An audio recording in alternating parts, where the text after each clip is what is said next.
Hi, this is ESPN's Dave Lamont, and you're listening to the Sports Objective Podcast, the unofficial podcast of the Pirates.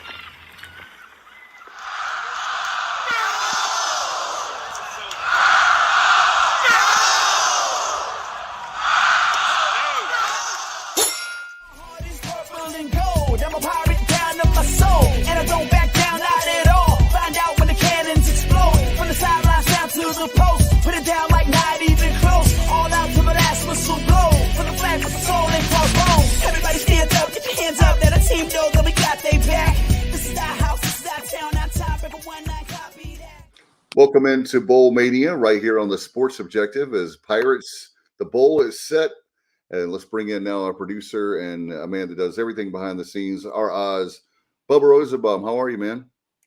Doing well, Dave. I hope you are, and fired up about finally finding out whether Pirates will be going bowling, and that's, of course, to Birmingham. They'll be traveling down, here in a couple weeks. Game on the 27th. That's a Tuesday. 6:45 Eastern kickoff at Protective Stadium, the new downtown stadium, a little over 40,000. Taking on the Coastal Carolina Chanticleers, and really looking forward to the opportunity to get an 8th win. No doubt about it. As we bring in Matt Semenza, a guy that knows all about bowls and playing in Liberty Bowls. How are you, sir? I'm doing well, guys. Good to catch up with you as always, and like you said, it's nice to finally know the destination and the opponent. It's been kind of interesting to watch over the last week, all of the experts out there, with their predictions. First it was Fenway, and then rumors to the military and Boca, and then, obviously, and then major rumor with the Gasparilla in Tampa. But here we are in Birmingham. So it's been kind of interesting to watch. Yeah, this is these are the two that were really made sense this week, as we heard a lot about Tampa with Gasparilla, and the second one we heard about was Birmingham. So it was down to these two pretty much, and I think Boca was way early on.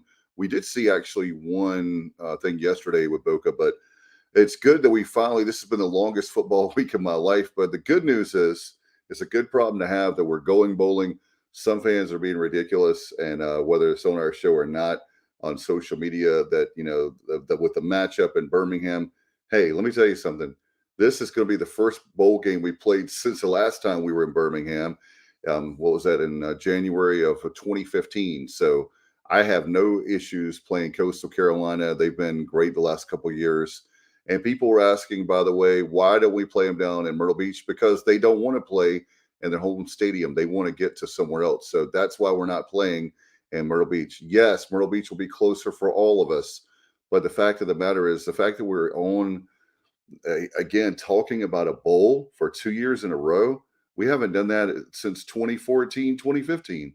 So it's been a long, long time. 2015 was a bowl. 2013 and 14 were the seasons. But, Bubba, I mean, bowling in Birmingham, I'm stoked we finally know, and we're getting to go. Yeah, as you mentioned, back-to-back bowls for the first time since 2013 and 2014. And is this matchup on what a lot of Pirate fans would have liked to have seen? A lot of talk was made in the last few days, especially about Mizzou. And that seemed like a real possibility. It turns out that Mizzou's playing Wake Forest in the Gasparilla Bowl down in Tampa. That would have been an awesome matchup. Pirates had a little bit of a history with Mizzou going back to the early 80s, and Pirates won out there in Columbia. Defensive struggle. We were looking forward to maybe talking to Norman Quick and some of the guys from that era about that game and a potential matchup in Missouri this time around, but that wasn't to be. But in Coastal Carolina, I know a lot of folks, since they're a new kid to the block, it's tough to accept, what they've become and the success they've had in the last few seasons. And, with East Carolina having been around a long time and had a lot of success, and with our struggles up until the last couple seasons, it's been really hard to see a program like that is so young go 31-6 and be ranked in each of those 3 seasons, including twice in the top 15. So Pirate fans, even though this may not be the matchup you wanted, we need to show up. We need to get down to Birmingham, support the program. Let's get 8 wins for the first time since 2014, and let's win a bowl game for what would be just the third time this century. We won the Hawaii Bowl back in 07. We won the Beef O'Brady's Bowl in 2013, and that's it. We've had some near misses against Arkansas, against Kentucky, against Florida, but the Pirates have really struggled to be successful in bowl games. No doubt about it. And another thing, guys, and Matt, I'll bring you in, is the fact that we're playing for our 8th win of the year. People may act like, well, there's nothing to play for. There's a lot to play for. We have now these practices coming up, which is great. This helps with, it has to help with recruiting, knowing that we're a winning program again. People can't use that against us. Birmingham is a very nice city. Legion Field, not so much, but they're playing in Protective Stadium where UAB plays. 42,000. It's right behind me. Using that as my the picture behind me. But anyway, I think that for the fact of the matter that we're going to bowl in Birmingham, I'm okay with it. It could be way worse. And Coastal Carolina, I think, is a great matchup. One thing that comes to mind is Jamie Chadwell. He's gone. How will the team react to their coach being gone? We'll have to wait and see on that. But as we bring in Kyle Barber, the man, the Mac Daddy, what's up, dude? Well, I have one question for you guys as we sit here and find out we're playing Coastal in the Birmingham Bowl. Do you guys know what that one question is? I know what it is. All Can right. you paint me a Birmingham? Can you paint me a Birmingham? I've been waiting all Make show. it look just the way I planned. Yeah, I heard him sing that at Village Park in Kannapolis this summer, Kyle. That sounded just like me, didn't it? Yeah. It sounded great. Yeah, no, Tracy Lawrence, cool song. But seriously, I'm actually excited about the bowl matchup. Unfortunately, I found out my wife made the announcement to me that we were going to Tampa. We were going to the Gasparilla Bowl.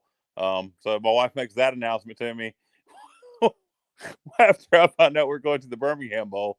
But cannot go to the Birmingham Bowl. Unfortunately, I have chemo treatments that very day. But I am looking forward to the matchup. I think playing Coastal is a lot of fun. I think a lot of our fans are disappointed we didn't get a Power 5 opponent with Missouri or Syracuse or somebody like that. But I think Coastal, from a regional standpoint, they've been red hot. They've gotten a lot of national exposure on the ESPN networks here recently, ranked in the top 25 last year. Won their division of the Sun Belt this year. So they're a great program, and I'm looking forward to the matchup. Hopefully, Jamie Chadwell leaving will be a distraction for them. They got an interim head coach. They got Tim Beck coming in. We better go down there excited and ready to play. If not, we're going to get beat. Yeah, I remember the 2006 matchup when we played the USF, and we were just happy to be there in a bowl and we didn't take it very serious. So I hope that it won't be. That's the last time I went to a bowl. I've been watching them on television, but I said the next time we go to a bowl, I'll be there. And we didn't make the military, unfortunately, but here we are in Birmingham, and I'm looking forward to it. I think it's going to be great, Bubba. Yeah, and you bring up that 2006 game with the second year of the Skip Holtz era, Pirates in a bowl for the first time in 5 years, and that's something I was talking about with some folks earlier, including my dad, just saying that that team, that South Florida team, that was a very young program, very new to Division 1A or FBS at the time, and in that program, the more I think about it, I think it kind of rubs our people the wrong way, or kind of gets under our skin more because Coastal Carolina is regional, whereas South Florida wasn't right here, a couple hours down the road. But where I'm going with that is just with the comparisons of those two programs, both being very young programs, and like I was saying earlier, Coastal Carolina's had so much success these last three seasons. I know a couple weeks ago they were blown out up at JMU when they did not have their quarterback Grayson McCall. McCall was back yesterday for the championship game against Troy. and that was a game that they would not have been playing in had James Madison been eligible. But even so, even though this team isn't as good as coastal teams were in the last couple years when they won 11 games and beat BYU when BYU I think was undefeated coming to Conway, this is still a very capable team.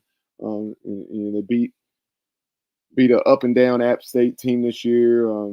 They, I want to say, beat Georgia Southern, or maybe Georgia Southern won a close game in Conway. But point being that, like Kyle was saying, if we don't go to play, then they can definitely beat us, and our fans don't need to think that.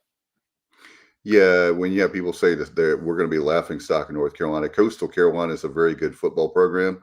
And so this is not a cupcake, Matt, as we bring you in, a former player at East Carolina. This is not a cupcake we're playing. So you better be ready, like Bubba said. And if they beat us, it won't be because we're not prepared. Hopefully, we'll be prepared and ready to play.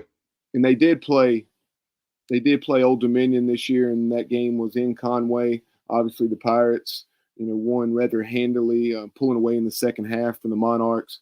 And the Monarchs went to Conway and really had their way with the Chanticleers. But that certainly doesn't mean anything as far as what will transpire here in 3.5 weeks. No, because they have some good wins. I will say this: if Coastal does have one weakness, they have trouble stopping the run. So Keaton Mitchell could have a big day against the Chanticleers. They're 9-3.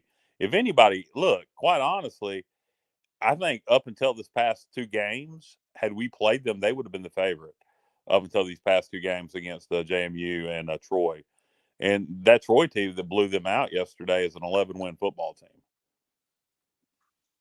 Yeah, their only losses were to App State on a Hail Mary, and very fluky Hail Mary at that, and then the season opener against Ole Miss. So they were a Hail Mary away from winning 12 straight ball games.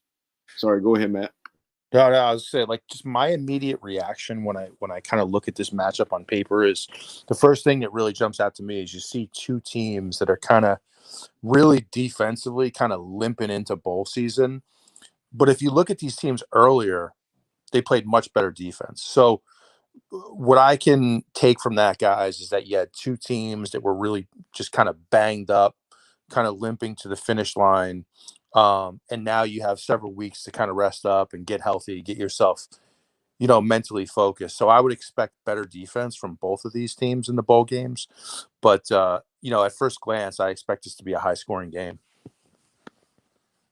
No doubt about it. That was one of the things I was going to say, that for Matt and I love defense. This is not going to be a defensive struggle. This is going to be a Wild Wild West shootout. Don't you guys think? Probably so. I do tend to think it could be a high scoring ball game. If we can get the run game going early, it depends though. Their quarterback play, and they do have the ability to throw the ball, but it's a run first offense, and it'll be interesting to see. Jamie Chadwell was such a key. He did have an OC, but that's Jamie's offense, and it'll be interesting to see how well they run it without him there. That quarterback certainly knows how to run it. I saw some App State fans speculating how many years of eligibility does that kid have left? Because I saw some App State fans speculating he may go to the transfer portal now. Wow. People always joke around that Holton's been around for 100 years. It seems like McCall's been there for 100 years to me, guys. I mean, I can't believe he's got more eligibility. But, I think they go as he goes. He's, honestly, in this situation with the coach leaving, I wouldn't be surprised if they gave him a lot more flexibility and just calling some plays himself, considering the experience. So it will be interesting to see how that goes. And that is what somebody suggested on their message board, Matt, is they should just let him have reins of the offense. He knows it better than anybody else at this point that's there. He's a redshirt junior, Grayson McCall. He's out of Porter Ridge High School in the Indian Trail area, which is just east of Charlotte. And I personally think it's time for him to go to the portal right about now. I wouldn't argue with that. That's for sure. And And Dave, very quickly on Johnny Gardner chiming in with a comment saying we need to go on a run against the Fun Belt, Old Dominion. Obviously, we took them down this year in Game 2, and then the shots in the bowl game, and then Game 3 of 2023, we go to Boone to take on the Mountaineers. And you can count Marshall if you want to. They were in Conference USA last year, but now they're in the Sun Belt. Well, yeah, of course, you got Marshall on the schedule next year. Yep, absolutely. I'm excited about this game. I think I think it loses a little bit of its luster because Chadwell's leaving. And I think if they'd won the Sun Belt and Chadwell was still there, I think there'd be a lot more buzz for it. But I'm excited for it. I think it's a game that needs to be played. Paige coming in saying Coastal beat App State, Marshall, yeah, Southern Miss, and then probably had they been able to play at Virginia, he liked the chances of winning that game. I watched that game against Marshall, and Marshall's problem is that their offense is horrible. Marshall's got a tremendous defense, but that Marshall Coastal game, Marshall should have won that game actually, and I know Coastal won it by I think 10 points. But if you go back and watch that game, you'll get pure aggravated watching Marshall's offense. Yeah, guys, and Kyle, I know you were mentioning it earlier today. In terms of this is the type of team that if you're not ready to play, they will absolutely beat you, and there's no question about it. There's no question about that, guys, and this is in terms of the actual game. I think it's a good, solid matchup. It's a good opponent. We need to be ready to go. And I was kind of getting a laugh out of some of the comments I read online. Like there was one comment that this team has nothing to play for, and that one really put me over the edge, guys. Like the thing is, if you're a football player, if you love the game, you don't give a damn who you just want to go play football. Well, I'm not sure that. I'm not sure that the players are going to view Coastal the same way some of our fans do. Since these players have been around, Coastal has been a relevant football product. You got to remember, these kids, their knowledge of football probably goes back to, no later than 2010. So over the last 5 to 6 years, Coastal's been a relevant product. So I wouldn't be surprised if our players are taking this game 100% serious. Because does that make sense to you guys? Absolutely. Coastal's been a brand name over. Yeah. They've been. I'm telling you, I hate to tell everybody out there in Pirate Nation, but right now in the national college football world, Coastal Carolina is a bigger brand name than East Carolina. I know that's going to piss a lot of people off, but it's the truth. Yeah, like I was saying before you chimed in, Kyle, and joined in. Sorry, Dave. 31-6 over the last 3 seasons. And they've been ranked in each of those seasons and twice in the top 15, as high as maybe even 8th or 9th, I believe. Yes, exactly. They beat a BYU team that was undefeated when they came to Conway. And yeah, exactly. So it's comical to me that people are acting like this. Like I said, if up until these last 2 games, I think they would have been the favorite coming into the ball game. I mean, I know it's hard for some of our fans to swallow, but like. When's the last time we were in the top 15? When's the last time we were in the top 10? 14. Yeah, exactly. Top 10 was 91. When's the last time we finished in the top 25? Because Coastal finished in the top 25 last year. The last time we finished the top 25, Matt Semenza was playing for us in 1995. We finished 23 in the coaches poll. There you go. So, because I know we were ranked, what was it, in 2008? We were ranked in 14, but we lost the bowl game and fell out the top 25. Yep. So there you have it, ladies and gentlemen. So it's been a long time, just the fact that to be in the top 25, much less to finish there. And Bubba, I know you've been doing a lot of research this afternoon on Coastal, and I know with Chadwell leaving. And by the way, they announced their new coach today. Yeah, they had their man, and they got him immediately. We thought we got Mike Houston very quickly in 2018, and we did, but. Jamie Chadwell, it became official this morning, and then within a matter of hours, Tim Beck, the OC at NC State, was named the new Chanticleers coach. Fun fact: his daughter, if what I read on the message board, the Coastal message board was correct, his daughter plays volleyball at Coastal. Interesting. Interesting hire to me, guys. I mean, I think what's made Coastal so good over the fact that I think they have really tough players. I really do. I respect the way they play. They play physical. They play hard. They play smart if you watch them most of the time. But I think what really made that team go was that style of offense, that option style from the pistol, which is so unique to college football and so unique to defenses. Interesting move to bring in the OC from NC State, who I'll be honest with you guys, when I watch them play offense, I'm underwhelmed by NC State. I mean, they just don't do anything. Their defense They have a ton of talent, but I'm not impressed by the play calling whatsoever. So for me, it's a big change in style for Coastal. So that surprised me a little. I think Beck is a good quarterback developer. I don't think he's a bad coach, but I do agree with you. It is a huge change. I'm kind of surprised I didn't go with somebody on staff, which makes me wonder again, how much did any of the OCs, I think he had co-OCs or something like that. It was all Chadwell's show with the offense. That's my point. By the way, guys, fun fact for you today is the 4th anniversary of Mike Houston being named as the head coach. So we've had 4 years of Coach Houston as of today. So a lot of people, I think, after 4 years, he's done a great job. 2 back-to-back bowls and 2 back-to-back winning seasons, a chance for our 8th win and 15 games in 2 years. So glad to have Coach Houston and looking forward to many years with him, hopefully. Dave, I'll point this out. As I pointed it out on the message board. If you look at Coach Houston and Willie Fitt's resume, they're very similar. They had FCS backgrounds. They both won a national championship at the FCS level. Willie had a brief stop over at Georgia Southern as they were transitioning into FBS. But he's been at Tulane 9 years. And during that 9 years, he had some losing seasons. And then he had several 7-win seasons. And now this year, they've built to the point, with a bad year last year with some circumstances, but they've built to the point over time where he's taking them now to the Sugar Bowl, to the Cotton Bowl. And I think Coach Houston's very similar. Obviously, what they do offensively is different, but they're both they're both guys who want to run the ball and play good defense at the end of the day. And they do things differently, but they have similar backgrounds. So I keep that in mind.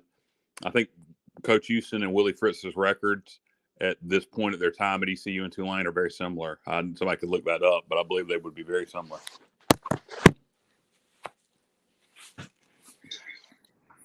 Go ahead, Dave. No, I was just going to point out and some of the things I've heard too, by the way, guys, about Birmingham. When we went there, the city actually is very nice. There's going to be a lot of stuff to do.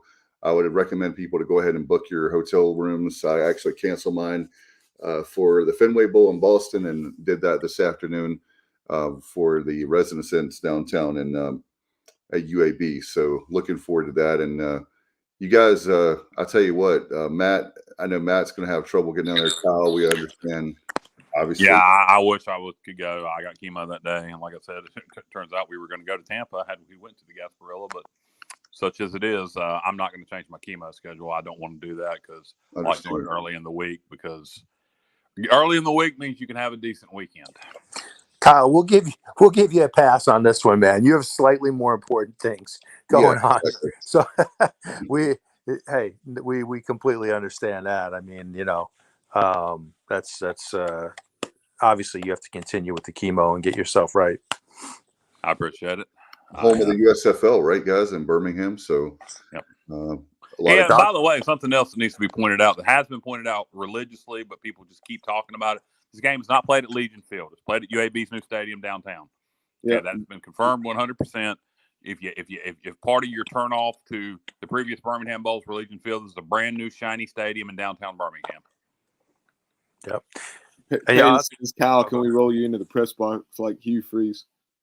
If you can get me there, the problem is getting there. I got to have the treatment that morning. So that's the problem. And then get on the plane. And I'd have to fly to Greenville or Raleigh and land in Birmingham and be rolled into the press. I'd go to the game. Actually, the day of, I don't want to get off on about make it about me here, but the day of treatment normally ain't so bad as the following days. I could actually go physically if the game was a drive. I could get my chemo in the morning and go to the game in the evening if it was Myrtle Beach, for example. Yeah. Tougher location I'll tell you really quick, guys, like for me, I really like the matchup against the the team itself. Obviously, Birmingham is a really tough place for me to get to. So I was hoping for a different location. But hey, it is what it is. And, you just have to kind of embrace the location. With here's one I'm gonna pitch it to you, Bubba, next with comments. But what do you guys think about? We'll do comments in a second. But 42,000. How many do you think East Carolina fans? There are a lot of people end up being negative about that. I think we're going to have a lot of people, more people travel now with the 27th and the 23rd. That's just my gut feeling. I think we'll probably have 5,000 to 7,000 there. I'd say you're pretty accurate with that, Kyle. Hopefully I'll be pleasantly surprised. I do agree that I think I don't know. I think the date itself, being the 27th, is better for most folks.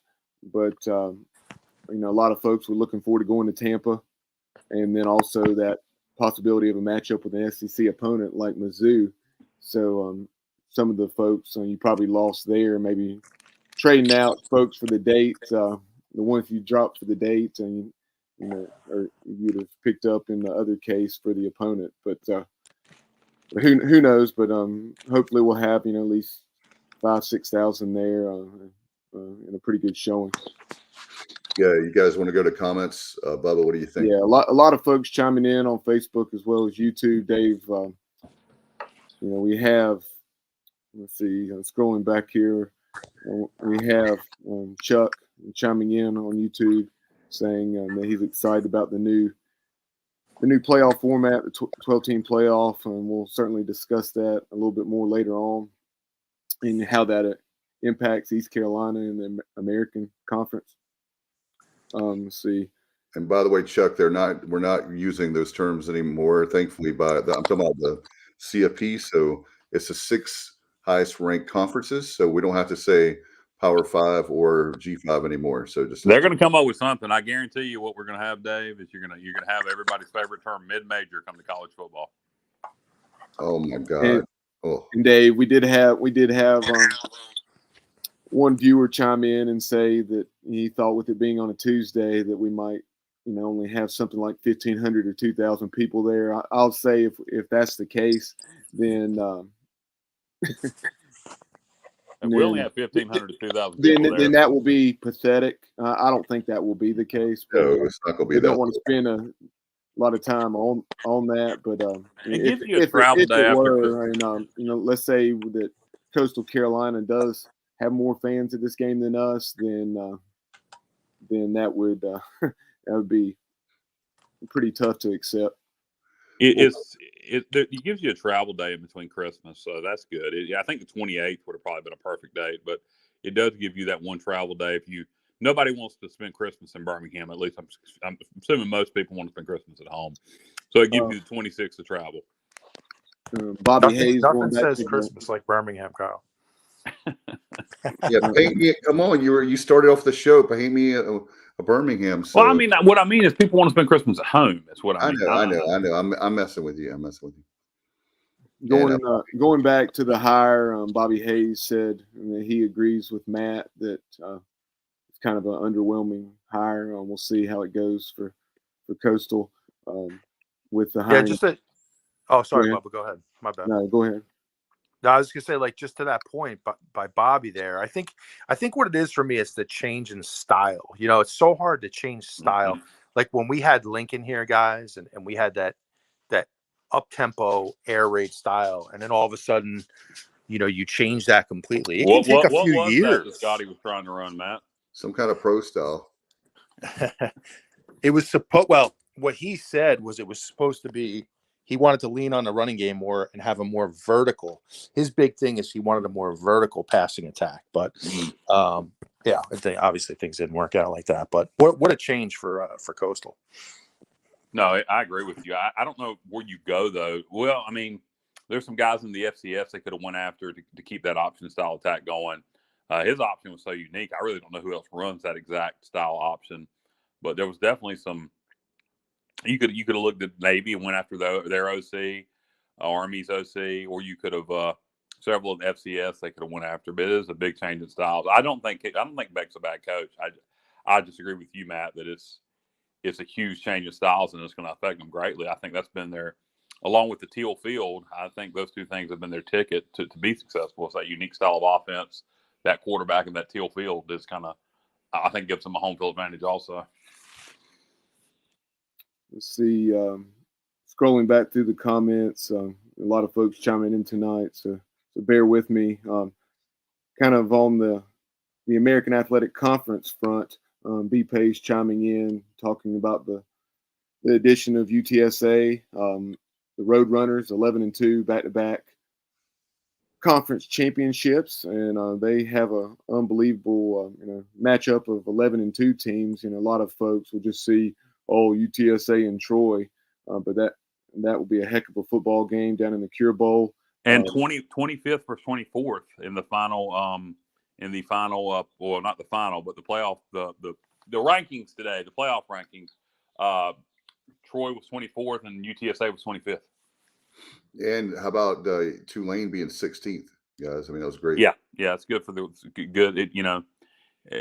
for the wave. And then the biggest thing to me about that for the American, if you look at it, and yeah, there was some bad ads by the American, some terrible ads.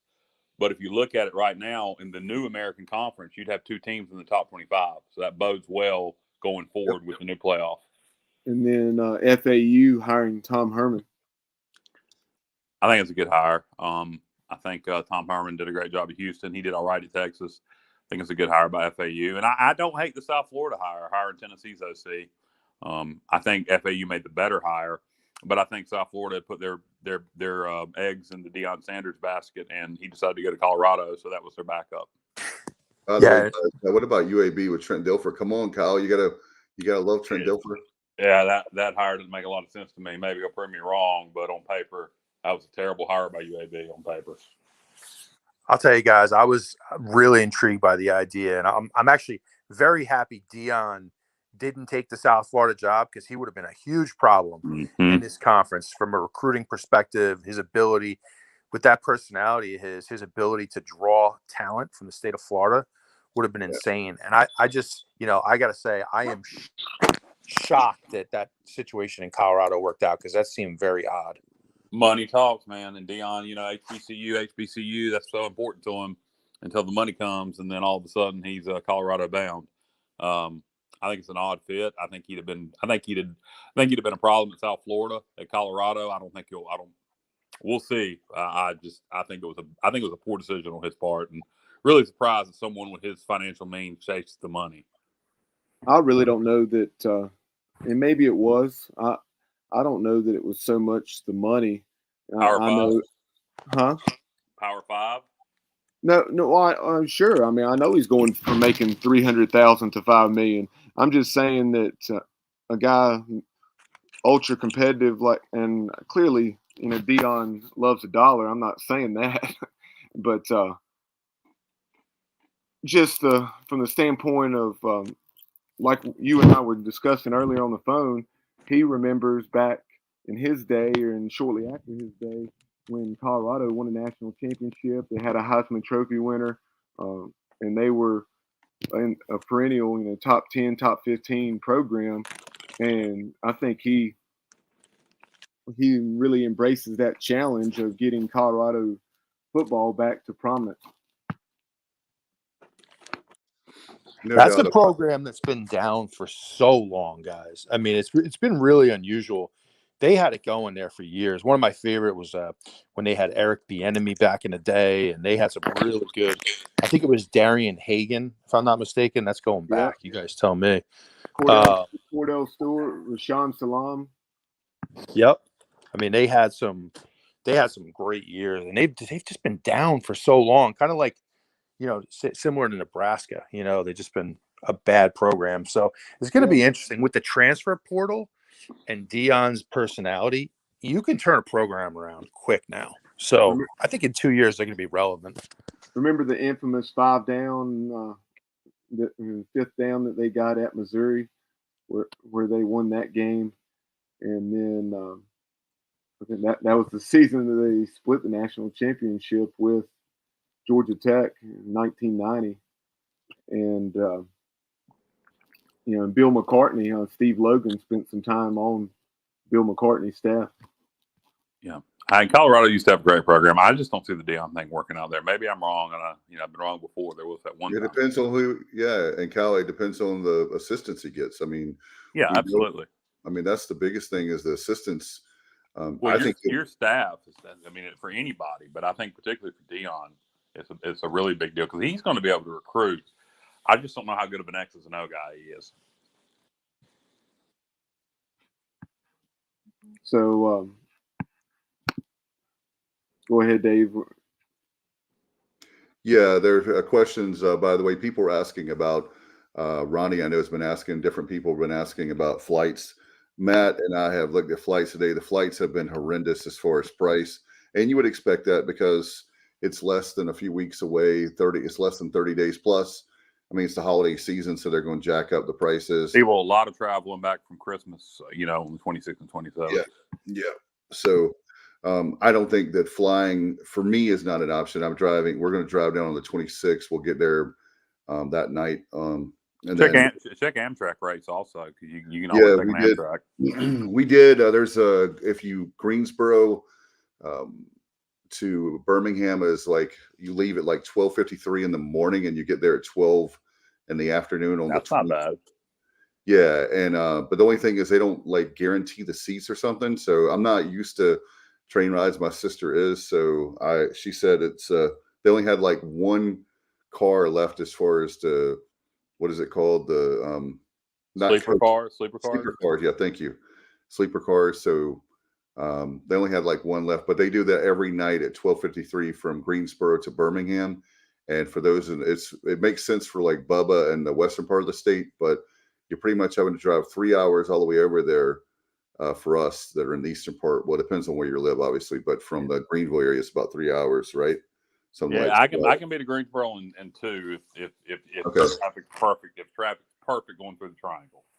Okay. Yeah, I'm a little bit more east than you guys are, but we'll see how. But as far as hotels are concerned, there's a lot of great hotels around UAB. Just make sure it's downtown UAB, and that's another great thing about Birmingham being the largest city in Alabama. They're going to have plenty of hotels for us, plenty of seats. You don't have to worry about the scalping anymore, as far as to the point of where it's ridiculous. You can get your tickets, by the way, 1-800-ECU, or you can call the Pirate Club. You can go to ecpirates.com. But get your tickets. If you're going to get them, I'd say go ahead and get them. Yeah, and get them through the school first and foremost. If you have certain needs, certainly, and maybe you need handicap accessible seating, or there's certain seats you want, then you can always buy them through the website of the bowl. But otherwise, try to get your tickets through ECU, because we're allotted a certain amount and we need to sell those tickets. So if you can, get them through ECU, but there'll be plenty of opportunity with that stadium being as big as it is. So probably some cheap tickets as you get closer to the bowl game. But another thing you guys talked about Amtrak, obviously the various ways to get to the game. Sean Richardson, former Pirate tight end, chiming in saying, "Is there a bus?" Let's talk to Whitey. Yeah, Sean will. We'll stay abreast of that situation, and if we hear of anything, be it something put together by the Pirate Club or just some Pirate fans, then we'll post it on our social media as we find out about it. I think it'll be done. I think somebody will do it. I think it's a smart idea if you can have a bus go down the morning of the 26th, stay one night, and come back after the bowl game, or maybe come back after the bowl game would probably be what most people want to do, but give you an opportunity to enjoy Birmingham on the 26th and most of the day on the 27th, because the game's not until 7 or 6:45. And Ronnie Stevens chiming in saying how much are tickets, that he would like to buy a couple.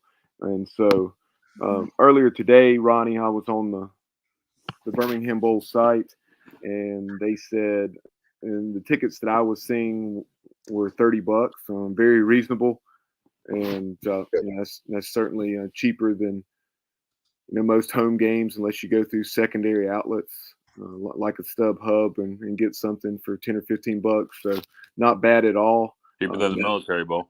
Yeah, I certainly recall some bowls in the past where you're paying more like $65, $70, $75 a ticket. So Yeah, and it'll be interesting to see if it's 30 through the university or if it's a little bit higher. But I wouldn't expect more than maybe 40 or 45. Bubba, how far is the drive for you to Birmingham for the Charlotte area? I'm about 25 to 30 minutes north of downtown Charlotte in China Grove, and from my house is 6 hours and 15 minutes. It's about 415 or 20 miles. So if you're in the Charlotte area, yeah, if you're in that part of the state, it's a reasonable trip. It's a 6-hour drive. Yeah. I mean, that is actually faster than going from Greenville to Gatlinburg. Yeah, just by air. I'll probably go down on the 26th, but if somebody in this area really wanted to, and with it being a 6:45 or 5:45 central kickoff, they could leave 6 o'clock in the morning. 6 o'clock in the morning on game day and get down to Birmingham by 1 or 2 o'clock, even with a few stops. Yeah, and so I would advise ECU to really push hard in that area to Pirate Club members out in that part of the state. Pirates Club members maybe in Western South Carolina. We got a lot of Pirate Club members in the Charlotte area. In Atlanta, we have a lot of people in Atlanta. And that's really close to Birmingham. So we really need the Charlotte area, that Western North Carolina, and maybe the Atlanta area to really buy some tickets and go. That's where I think you maybe will see a bigger pickup. You maybe you'll see less people from the eastern part of the state and more people from out Charlotte and Atlanta way. And I think, guys, from people who are out of the region, I think that's a good call on Atlanta. Flying into Atlanta, renting a car. I think it was somebody just mentioned that in the chat. I think it was Richard Osbrook mentioned that. That's probably a good way to go. Always direct flights from Raleigh to Atlanta every day. Yeah, that's the best way to go. It's only 2 hours from Atlanta to. I know Pirate Owl has told us in a group text earlier he's going to be staying in Atlanta, and then they're just driving to the game, and after the game they're driving back to Atlanta to try to break up the trip some, so you can do that. Yeah, there you go. I mean, it's if you live in the eastern part of the state, it's a 9-hour drive, but I think if you live out in Bubba's way, that's an easy day trip. Hey Dave, what hotel is it that you booked in Birmingham? The Dewdrop Inn. If you love Charlie Daniels, you understand that reference. No, I'm kidding. It's a Renaissance there downtown. And that's another good thing, too. For people who've had bad experiences in the past, I think it had largely to do with the Legion Field and the area around Legion Field. This is all going to be downtown Birmingham in a nice area near the campus. There'll be lots of things to see, do, eat. And I think if you had a bad experience in the past with Legion Field, forgive the music in the background, it's a clock. If you had bad experiences in the past with Legion Field in Birmingham, it should be a different experience for you this time. Yeah, they actually have anybody cares, we did it in 2006. It was decent. The Alabama Sports Hall of Fame is in Birmingham. They have that. That's one thing off the top of my head I know, and there's a lot of great restaurants too. There's a really famous. Oh no, that's in Tuscaloosa. I was about to say there's a really famous barbecue place called. I can't even think of it now, guys. Help me out. Is any of y'all know what I'm talking about? The barbecue place in Tuscaloosa? Yeah, I don't know the name. If you hadn't asked me, I'd have been able to tell you, but you put me on the spot. But I know where you're going, Kyle. That's in Tuscaloosa, not Birmingham. I believe the voice of the Alabama Crimson Tide. What's his name, guys? He used to be Eli Gold. Eli Gold, I believe, owns an Italian restaurant in Birmingham. Eli's too big time for the Sports Objective, though, Kyle. Yeah, I remember. Tim Brando will come on. There's tons of the amount of celebrity guests that would trump Eli Gold that have been on the show is ridiculous, and Eli Gold big times us. We got to get Petros on, Bubba. Work on that. Absolutely, Petros. He's very entertaining. Yep. No doubt. And so anybody, what else comes to mind? I know, Bubba, you have like the activities. Not yet. We'll have that shortly. But Bubba's activities director for the bowl. Yeah. He's like the cruise director. Well, how about this, guys? What other bowl games are you looking forward to? I think we mentioned one earlier, the Cure Bowl between Troy and UTSA, that really appeals to me. What other bowl games stuck out to y'all besides the obvious big ones? Penn State, Utah for me, guys. Do I have that right? Did I see that right? You're right. That's correct. That's physical. Is that right, Kyle? Yeah, I believe Penn State, Utah. Yes, that sounds right to me. That's which bowl is that? Is that? I think it's the Rose, and Okay, yes, Rose Bowl, Penn State, Utah, yes. First, I'll tell you, I just should be the physical. Rose. Yeah, I mean, the Rose Bowl for me is always my favorite bowl game. There's something about that venue. I just love it, and I enjoy both of those teams. Loved what I saw at Utah the other night against USC. I mean, they played such a physical second half. It was fun to watch. I mean, the safeties were killing people. I mean, the hits in that game, they just went smash mouth on USC. So really enjoyed that, and I think that's going to be a good matchup with Penn State, guys. Mine is definitely the Orange Bowl, Clemson, Tennessee. I think that's going to be a huge matchup. I know that's one of the New Year's Six bowls, but I really like that one, that matchup. Yeah, it's a good matchup. I'm trying to think of some other games that stuck out to me outside of the big ones. New Mexico State, Bowling Green, just because New Mexico State. How about Jerry Kill?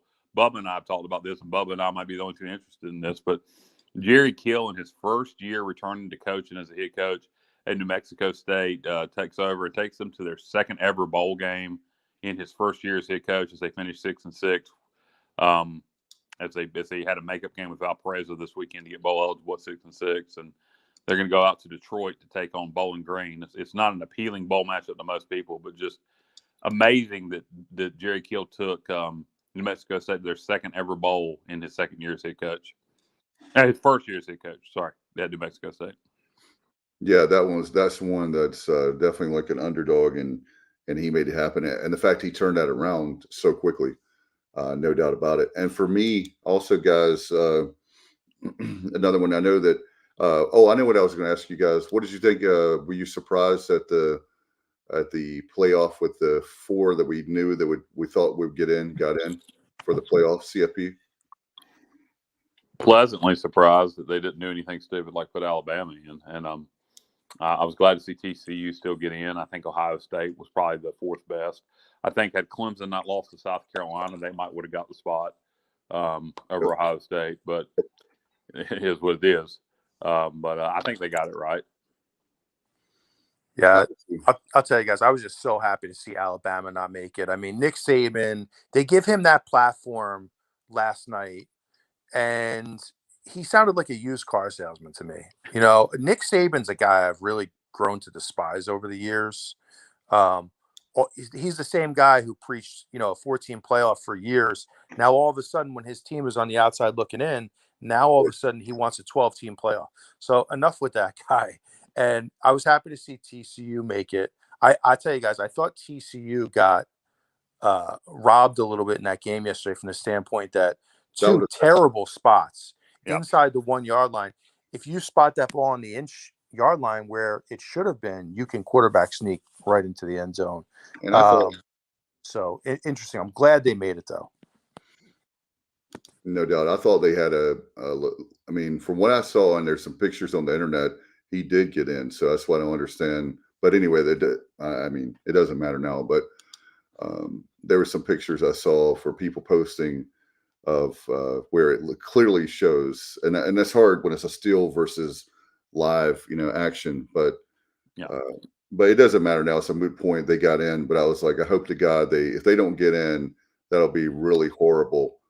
Based on 12-1, you can't put Alabama in. And another thing too that was so stupid, I heard on ESPN radio today, guys were talking about, well, Alabama's sexier. I was like, that's not what the point of the playoff is. I disagree. I think people are sick of Alabama. I think more people would have rather seen TCU in, and it turns out it wasn't in between TCU and Alabama. It was between Alabama and Ohio State.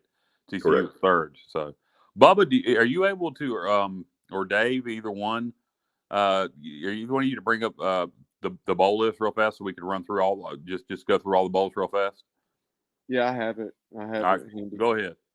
All right, so the first bowl game, first two games actually on Friday, December 16th, the Bahamas Bowl, UAB in Miami of Ohio, and then the Cure Bowl, UTSA in Troy.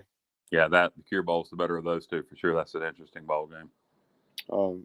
Saturday the 17th, you have that keg of nails rivalry between Cincinnati and Louisville in the Fenway Bowl. Kyle, that was something you had suggested that maybe the military would look at, but it ends up happening in Boston instead of Annapolis.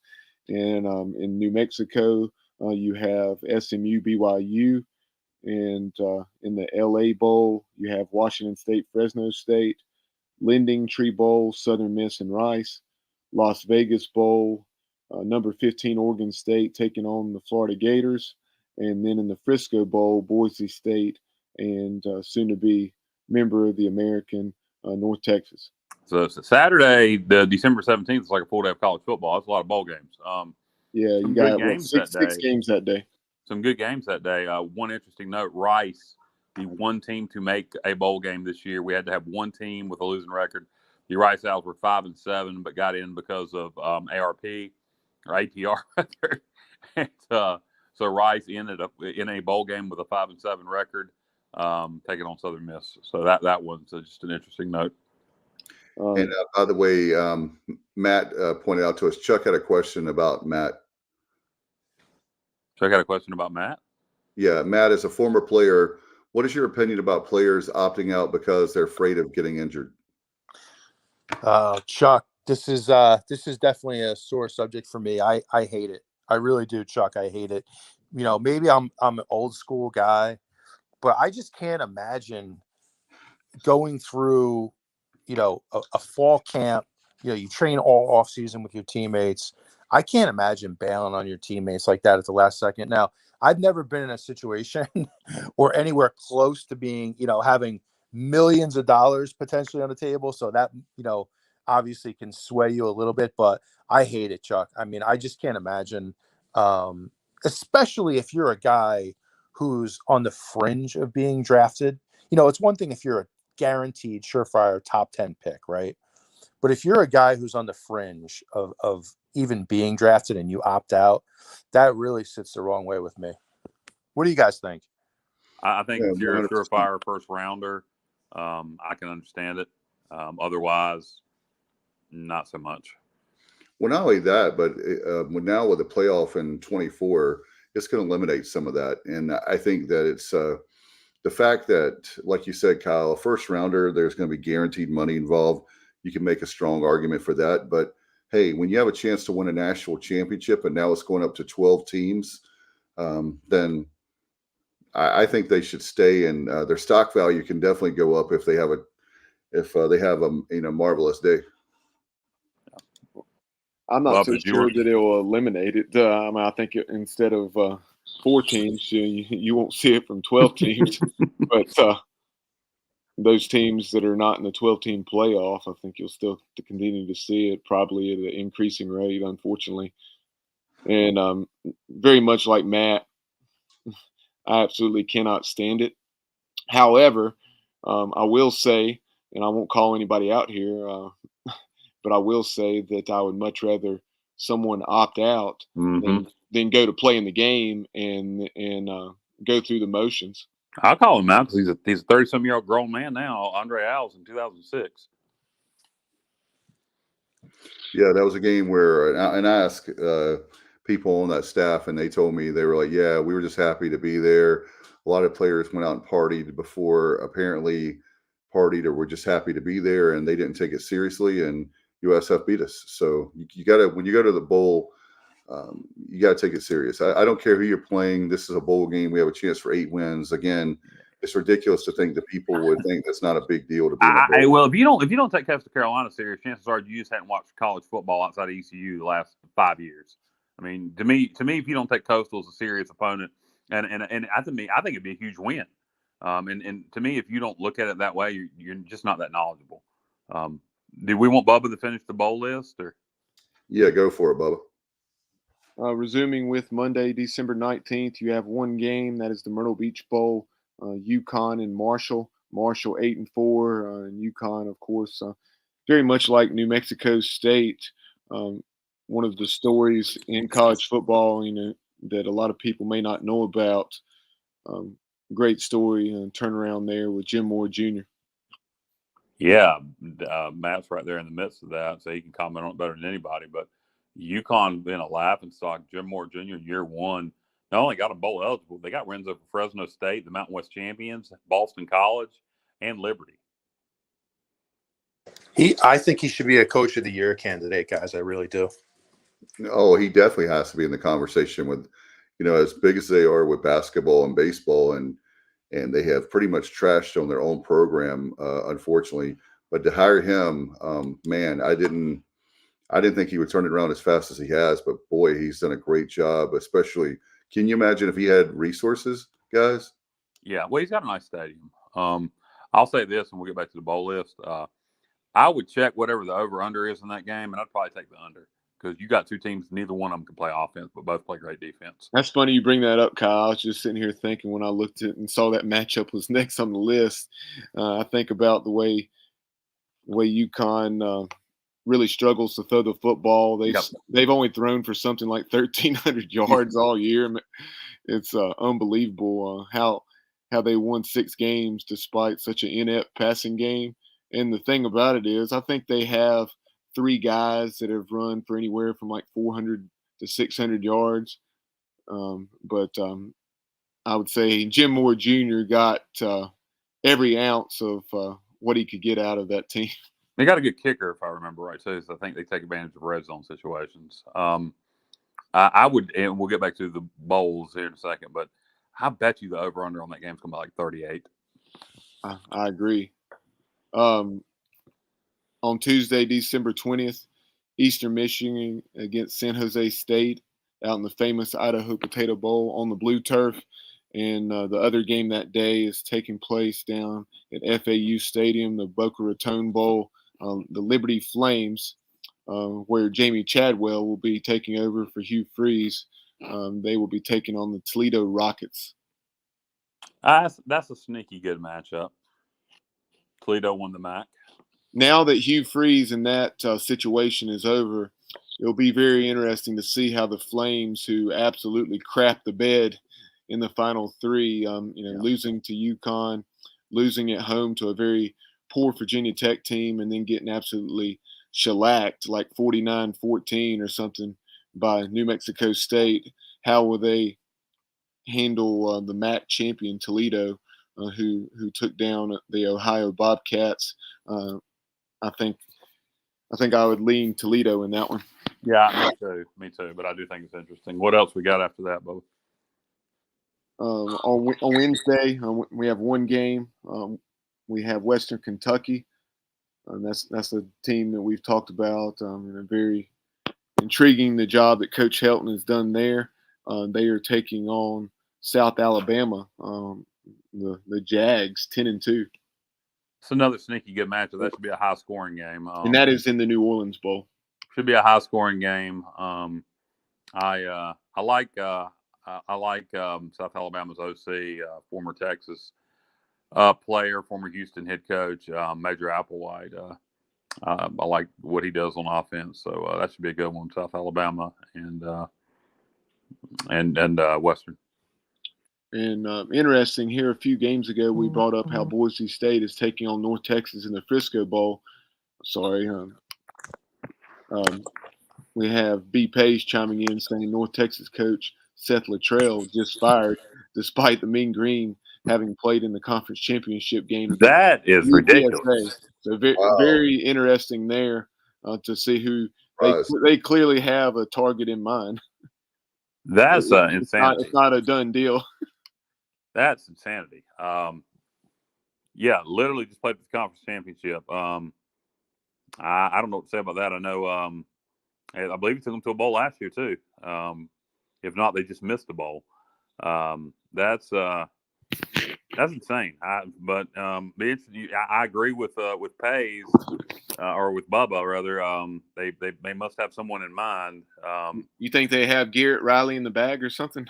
You know what? That's that right there. That's a very interesting candidate. That would not surprise me one bit.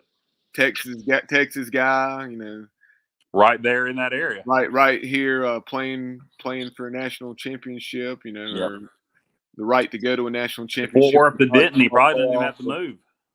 Yeah. So very interested to see who that hire ends up being for the Pirates' new conference foe, North Texas. Moving on, Thursday, December 22nd, we have the Armed Forces Bowl. That's played there at Amon G. Carter Stadium in Fort Worth, and that is Baylor taking on the Air Force Falcons. Guys, I will be right back. I have to make a quick phone call, and then I will join the show already in progress. I do apologize. Very unprofessional on me. So, Dave, we'll continue with the bowls once Kyle returns. Okay. Continue on for a minute, maybe with some few comments, and I'll bring up the bowl event information for us. All right. Certainly that was surprising, like we talked about with Seth Luttrell fired. I can't believe that pays, always bringing a lot to the program. But anyway, I know there's a lot of people that oh, okay. I didn't know that. Apparently there's a new AD coming in. North Texas AD went to West Virginia. So we're learning that from B Pace. Thank you, Pace, as always, brother. So now that makes even more sense on why a coach that's had a decent amount of success would get shown the door. Yeah. New AD coming in wants their own guy, I guess. But now Seth Luttrell, where would he fit in, guys? We could ask that question quick, and we'll get back to the bowls. I guess there's other places that he could with job openings. There's a few left, I believe, off the top of my head. Seth Luttrell, whether it's another head job or an OC job, he's highly thought of, and he'll land on his feet somewhere. I know earlier Kyle was talking about reminding folks that this game is played at Protective Stadium, not Legion Field. So there you see it, and Dave had it as his background, but just to make it a little bit easier for our viewers, there is the new beautiful downtown stadium. Seats, I want to say mid-40s. Very nice venue. 42,000 I checked for the show. So 42,000. And we just got to get people to realize that this is a big deal.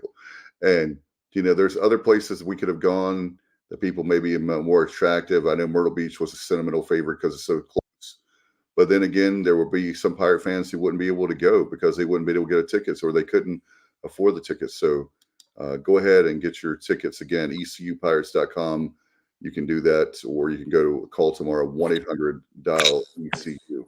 And like B-Pay said, Seth Luttrell was a very good OC prior to becoming the head coach. I want to say he was the OC for Larry Fedora. He was at the University of North Carolina. Yeah, he was. And at one time, he was also the OC at Southern Miss. And oh no, he wasn't. I'm sorry, I'm getting my coaches confused. That's what's his name, who's at Utah State now. But Seth Luttrell has done a decent job. Huh? Blake Anderson. Yes.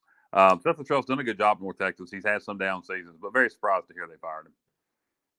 Are we going to finish? Let's run through the rest of the bowls, and we'll. We're going for it right now.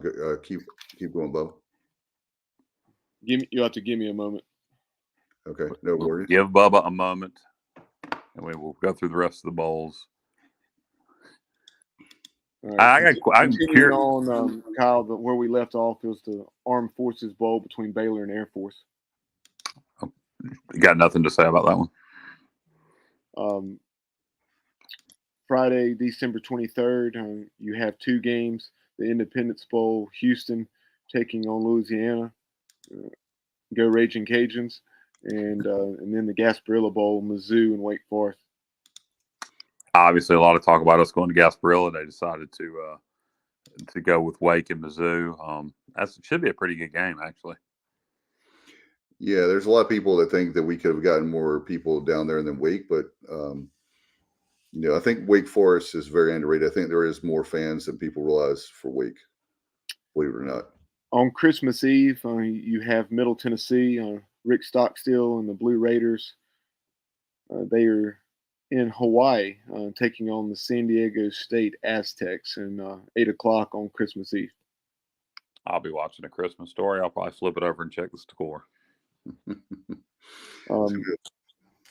On Monday, December 26th, this is a game that Kyle already referenced up at Ford Field in Detroit at the Quick Lane Bowl. You have Bowling Green taking on the New Mexico State Aggies. On the 27th, in addition to the Birmingham Bowl between East Carolina and Coastal Carolina, you have the Camellia Bowl down in Montgomery, Alabama, Georgia Southern, and Buffalo. The First Responder Bowl that is played at the Cotton Bowl, I believe. That is Memphis and Utah State. And then you have the Guaranteed Rate Bowl. That is between Wisconsin and Oklahoma State. That is at Chase Field in Phoenix. Okay, so that used to be way back in the day the Copper Bowl, I guess. Yeah, it's been a few different things. That sounds right, Cal. I think the Copper Bowl was the one that was actually it was played at the University of Arizona Stadium. Okay. So what else we got? On Wednesday, the 28th, you had the Military Bowl, UCF and Duke. And, Double. You had the Liberty Bowl, Arkansas and Kansas. Duke will win that game, fellas. I think so too. Yeah. There are a lot of people that don't understand that this is not the UCF of a few years ago. So you had the Liberty Bowl, Arkansas and Kansas, the Holiday Bowl, Oregon and North Carolina, and hopefully the Ducks will give the Tar Heels a 4th straight loss to back attack, baby, to end the season. And then you have the Texas Bowl, interesting matchup between Ole Miss and Joey McGuire's Texas Tech Red Raiders. Texas Tech seems to play their best ball against good teams. I'm gonna probably take Texas Tech in the upset in that game.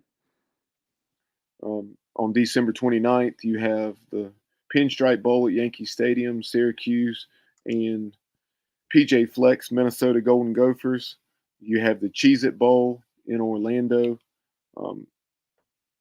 That is at Camping World Stadium, the former Florida Citrus Bowl, and you have Florida State in that one. Just one moment. Florida State taking on the Oklahoma Sooners. Up and down year for Oklahoma, as they are 6-6, taking on the 9-3 Noles. And then also that day you have number 20 Texas staying in state and taking on Washington at the Alamo Bowl. I like that Florida State Oklahoma matchup. It's a chance for Florida State to win 10 games and have some impressive sounding wins on the resume. They'll have wins over LSU, Miami, Florida, and Oklahoma if they can win that game. On December 30th, there are 5 games that day. You have the Duke's Mayo Bowl at Bank of America Stadium in Charlotte. NC State taking on Maryland out of the Big Ten, former conference matchup. And the Sun Bowl down in El Paso, UCLA and Pittsburgh. The Gator Bowl in Jacksonville between South Carolina and Notre Dame. That's a very interesting matchup. The Gamecocks really finished strong with those wins over Tennessee and Clemson. Have a chance to beat Tennessee, Clemson, and Notre Dame to close the season. Yep. They just got beat 38-6 in the Swamp. Yep. And then Florida did the last couple games what you thought South Carolina would have done with a loss against Vandy and then a loss against Florida State, albeit a competitive loss. And then tumultuous times, guys, in Gainesville, Florida right now, between the terrible play on the field and then the situation with the quarterback Kitna. Not sure if you guys are familiar with just awful news. I was interested to see more about that. As what far happened? I don't know what you're talking about. They got charged with child porn. Wow, what are the details? It's pretty morbid. I'll say that. And he was dismissed from the team. Kyle, was it okay? I just want to know, was it? I don't even. It was like, it sounds like it was like online photos and videos that he was. So nothing he personally did, just stuff he had possession of. Correct, and apparently he was. Yeah, they found some stuff on his tablet. I don't even want to get in. I don't even want to get into how old the children were or anything like that. It's disturbing. You'd be. Yeah, it sounds very disturbing. Supposedly, he said that he didn't know, since it was already online, that he didn't know it was illegal to forward it. But regardless, it's a very disturbing situation, and I think we'd be best to move on. Ignorance is not forgiveness for the law, and it doesn't also change what he had possession of. Yeah, you got to know. Come on. That's just, it doesn't matter if you know or don't know. You still have the fact if you have possession of little kids doing stuff. whether you think it's illegal or illegal, that means you're messed up in the head. Yeah, and let's move on. 100%. Also, the two other games on Friday the 30th, the Barstool Sports Arizona Bowl, Ohio and Wyoming, and then also the Orange Bowl.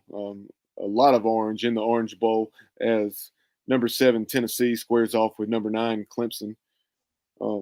So I think that's a very intriguing matchup. Obviously, Tennessee is without their star quarterback Hendon Hooker, but still a very explosive offense, and interested to see how they do against the Clemson Tigers and a pretty solid defense. Yeah. Very talented defense, one that shut down the Tar Heels in the ACC championship game. Yeah, Clemson Tennessee is a very interesting game. I don't think Tennessee will. Excuse me. Clemson does have a good defense. I don't think they'll shut Tennessee down like they did Carolina. Tennessee's a little bit better on offense. But I agree. That's a very intriguing matchup. That's one of my favorites. On New Year's Eve, you have the Sugar Bowl between number 6 Alabama and number 10 K-State, your Big 12 champions.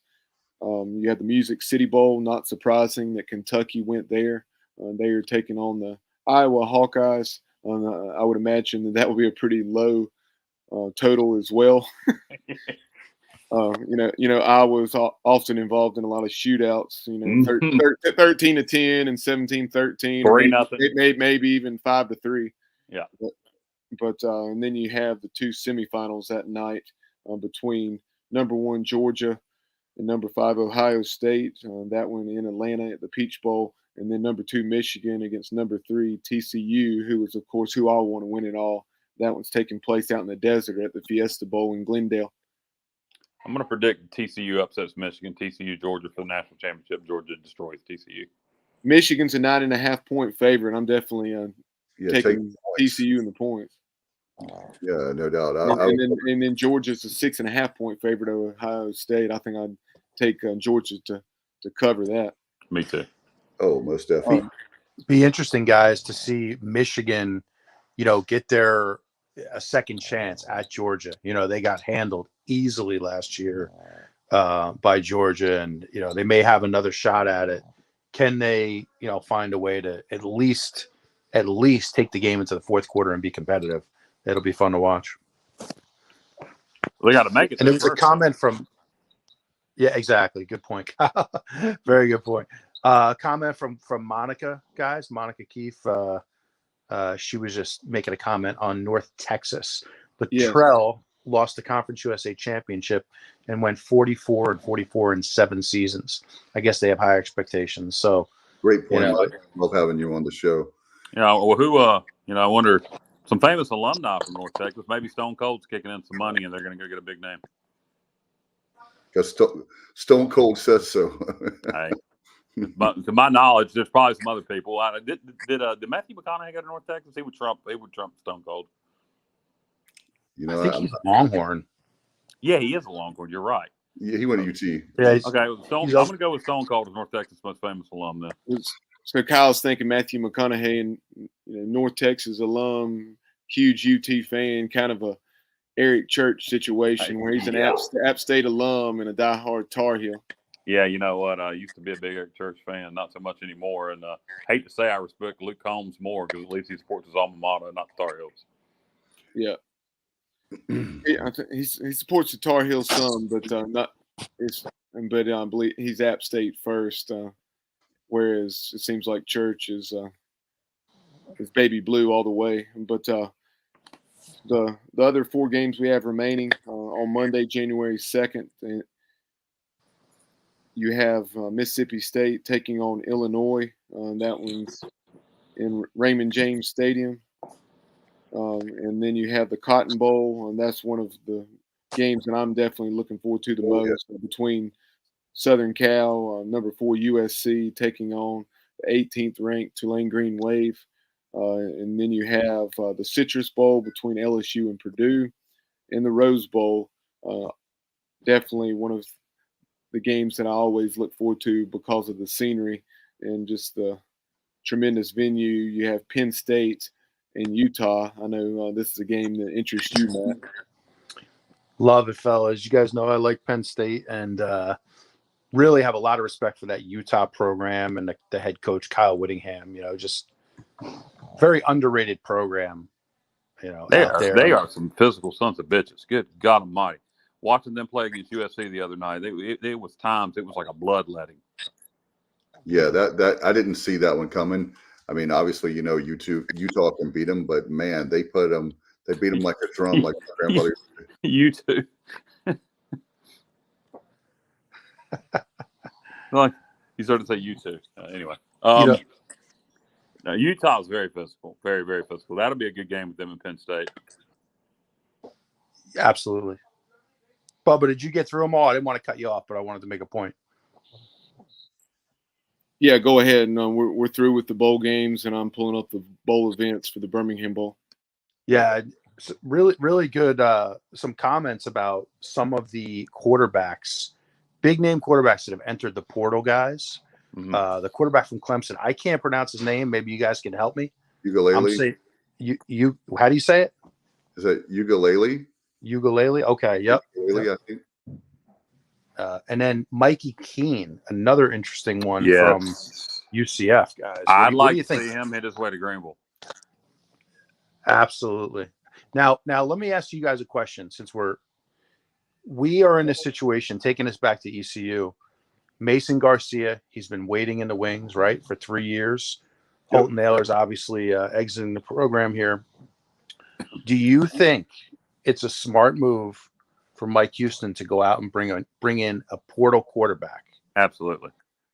And if you 100%, as long as we can get somebody that's a proven commodity to push Mason, and then whoever wins the job, we have a proven backup if Mason wins the job. Yeah, if you can get a Mikey Keene, it's a no-brainer. I don't know that he's looking to come to East Carolina. Maybe he is, but there's some really quality FCS quarterbacks out there that will be looking to transfer up to the FBS level. That's probably where I think we'll look, just based on Mike Houston's background. And if you can get a proven FCS quarterback to come up and him and Mason compete, then the best man wins the job. You owe Mason an opportunity to compete for that job, but you don't owe him the job. A lot of people would say you do because I do credit the young man for staying. Should have left then last year. He should have left last year and said the hell with East Carolina. I think he's proven that. I agree to bring somebody in for depth. But you got not just for depth. You challenge him. I mean, you challenge him. If he gets beat out, you want the best man to win the job. But Mason may beat him out. Yep, absolutely. And guys, with the fact that Stubblefield entered the portal a few days ago, East Carolina is now in a situation you have to. Where you have to. That's right. You have to, and you almost are in a situation. Flynn is a guy that very intelligent kid. I know he's got a bright future. Does he want to stick around in that backup role for another year? And I don't want to speculate, but he may beat out Mark. He may beat out Mason. And you know what? The thing is, you might be in a situation, guys, where you need to bring in two quarterbacks. Well, that's what I was gonna say. We do have a freshman coming in. Yeah, the kid from South Carolina, right? I can't think of his name off the top of my head. Yeah, so you at least going to get one out of the portal, and whoever it is, hopefully he can push Mason, and I hope Mason wins the job. But like I said, if Mikey Keene wants to come to East Carolina, Mike Houston's job is to win. Bottom line, and if Mikey Keene wants to come to East Carolina, then you make room for Mikey Keene on the roster. Yeah, the big time commit is for the 2023 class. Okay, that's Raheem Jeter. Okay, so he won't be here next year. So no, he will be. He will be. Okay, all right. Yeah, it's 2022 now. It's going to be 2023 in January. Okay, yes. Yeah, but I definitely think that I think that I really believe Garcia is going to prove a lot of people wrong, and again, it goes back to. I guess we shouldn't be surprised with the fan base when it comes to quarterback. I mean, we had a local kid who got crucified for the last, 5 years. Why did Holton even stay? Well, I mean, I get what you're saying about Holt, but I don't. Are you against bringing in someone from the portal? You think we should just go with 1.5 quarterbacks? No, I agree with bringing. I definitely agree with bringing at least one or two more in. There's no question about that. But I think that Well, nobody's going to come if they don't have a chance to win the starting job. that's true. But they all have a. They're also. I'm not saying they just hand him the job, but I think it would be a huge disservice to that kid. You lied with that kid if you told him there's a reason why he stayed. He didn't stay because he wasn't going to get to play. I mean, I pretty much feel like they have promised him the job, or why would he stay? Well, I think that would goes hope back to the situation that we've seen with baseball. There's Cliff Godwin. You don't get to where we are as a baseball program by guaranteeing anything to anybody, and I don't think Mike Houston's going to do that either. I mean, he wants. We've been grooming Mason Garcia to be the guy, and if Mason Garcia is the guy, that's fantastic. But Mason Garcia is going to be better because of having someone else there pushing him. Not that Alex Flynn can't. No, we're not saying that, but throwing somebody else into the mix that has significant playing experience and success. I mean, I just answer this question. I'll ask it to the three of you. If you had the choice today, you could flip a coin to make it happen, and you said, "All right, I'm going to walk. I'm going to either way walk Mason, Flynn, or Mikey Keene on the field against Michigan. Which one would you choose?" Well, I think it's for me. I mean, I would say Mikey Keene because of the fact that I've seen him play so often. I've never seen Mason play really outside of Navy. I mean, well, it's the Navy game, right? A few years back, and garbage time. One of my major disappointments, guys, with one of the few gripes I've had this year was not getting him more playing time. Something that really bothered me in a few games. But yeah, I mean, you're always going to look to that more experienced guy. Now, I'll say this: I mean, Mason's been here for 3 years. He should have total command of this offense. He should know every check. He should have the playbook down like the back of his hand. So I hope that's the case. I really do. But just haven't seen him, really be able to go out and compete with a first unit. Unfortunately, you got to have, the kid has to have, given his opportunity. I think, one of the things is that he asked, by the way, to be fair, for the coaching staff, he wanted to make sure that his red shirt was, so he would have 3 years of eligibility. And so he'll still have that. And you bring in another guy, that's fine. But if he's going to sit on the bench, that would be 4 straight years. He's not going to sit on the bench. If in the spring he gets beat out, he'll transfer. I don't think we've mentioned this yet, guys. B. Pay's bringing up Brennan Armstrong. Obviously, Virginia had a coaching change prior to this season. You had Bronco Mendenhall stepping down, kind of a Chris Peterson-like situation, maybe citing some burnout, wanting some more family time and so forth. And then you had Tony Elliott coming in, and for whatever reason, Brennan Armstrong, after throwing for right at 4,500 yards in 2021, this year did not have nearly that type of success, and I believe maybe lost a job mid-year. So that's a very intriguing possibility. Another lefty, Brendan Armstrong, a guy that threw for 4,500 yards in the ACC, definitely worth looking into to see if he would be a fit to bring in. Yeah, no doubt. And I would contribute that to being a coaching staff that knew how to coach offense and a coaching staff that doesn't, because Bronco Mendenhall is a hell of an offensive coach. Where's that kid from? Is he a Virginia kid, North Carolina kid? I'll get that information for you. I'm not sure. But if you can get a guy like that, and if Garcia beats him out, then that just goes to show he is from Ohio. Okay, so might not even be looking to stay in this area. But if you can get a guy like that, Garcia beats him out. I mean, then you really know you know what Garcia is. If he can beat out a kid like Alexander from Virginia or Mikey Keene, then you have no doubt who the starter is. You have all confidence in Garcia. Bubba, I know you're ready for the bowl events. We're going to put that up on the screen for everyone. Yep. Taking a look at the schedule for December 26th as well as the 27th game day. Starting off with Monday the 26th, you have a Fan Fest pep rally held there in Uptown Birmingham from 1 to 6. There'll be live music, interactive games, a kids zone, corporate displays with food and beverages for all ages, and then that's building up to the team pep rallies.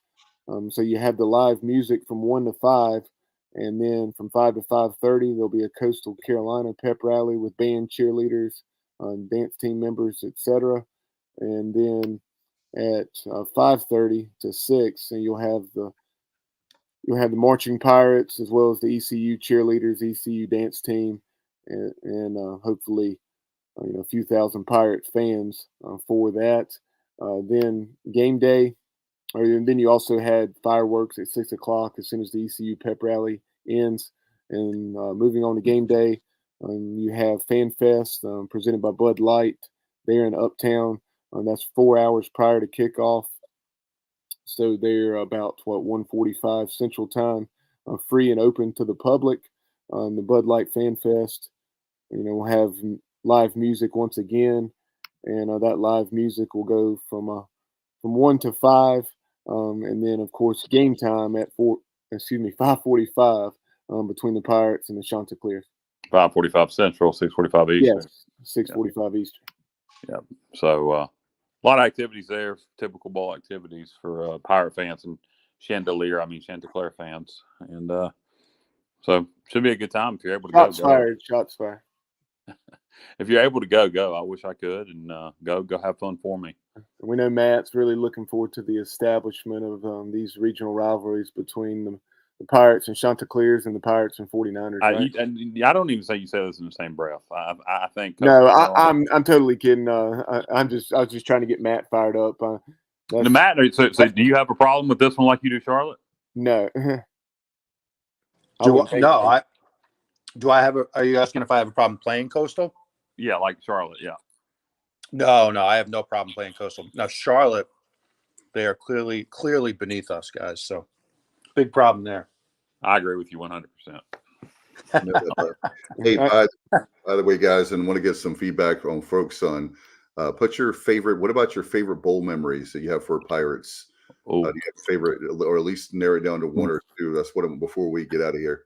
I think everybody's going to go Peach Bowl, but for me, because I became a Pirate fan after the Peach Bowl, became a fan in the '94 season. I've gone back and watched the Peach Bowl many times, but my favorite bowl memories would be one involving Matt Semenza, 1995 Liberty Bowl win over Stanford, the GalleryFurniture.com Bowl win over Texas Tech, where Stokes had a hell of a game, and Keith Stokes, and then obviously the Hawaii Bowl win, where Chris Johnson just was a madman against Boise State. And that was a huge, huge win at the time to beat the Broncos, who were, to me, up until the last couple of weeks and Coastal fell off, they had been getting that kind of Boise State buzz a little bit the last few years. So, like I say, I look forward to this game. I really do. I hope our players do, and I hope the coaching staff does. But what's your least favorite bowl memory? I'm going to go 2001 GMAC Bowl. I was getting ready to say that, Kyle. My mom, I was visiting where I'm living now at the time. I was visiting my parents, and my mom said, your team is up 30 points. Why don't you just go to bed? I said, Mom, you don't understand. I'm an East Carolina fan. Maybe I jinxed this, but I'll never forget that. You score, 61 points and you lose a game. Unbelievable. I still just want to go hand the ball to Leonard Henry. Just hand it to Leonard Henry. Quit throwing the ball. Yep. What about you guys' favorite and least favorite bowl? Honestly, there's not a lot of options because we haven't had a whole lot of success. 91 and 95, the Peach Bowl and the Liberty Bowl wins over NC State and Stanford, and then obviously that 2007 Hawaii Bowl where Chris Johnson had 380 plus yards. He set a bowl record for total yardage against the Broncos, who were a year removed from that big Fiesta Bowl win over Oklahoma themselves. So So that was a huge deal because you recall that was the first of 3 consecutive wins over ranked opponents, Boise State, Yeah. Virginia Tech, and West Virginia. And going back to the '95 Liberty Bowl, honestly, I guess I was 14 at the time. I did not realize this pace. He said the Stanford tree got clotheslined on Beale Street by a Pirate fan. Oh my God. I didn't know that either. I didn't. Matt, what are your memories of the '95 Liberty Bowl? Awesome game, hard fought game. I just remember defensively, great performance by the Pirate defense to hold that, that offense in check. And it was the best part about it, guys, was the year before was such a miserable experience, losing to a really good Illinois team and then being able to go back and win the game. 30-0, man. That Liberty Bowl Alliance, that was crazy. Monica brings up one too, Bubba.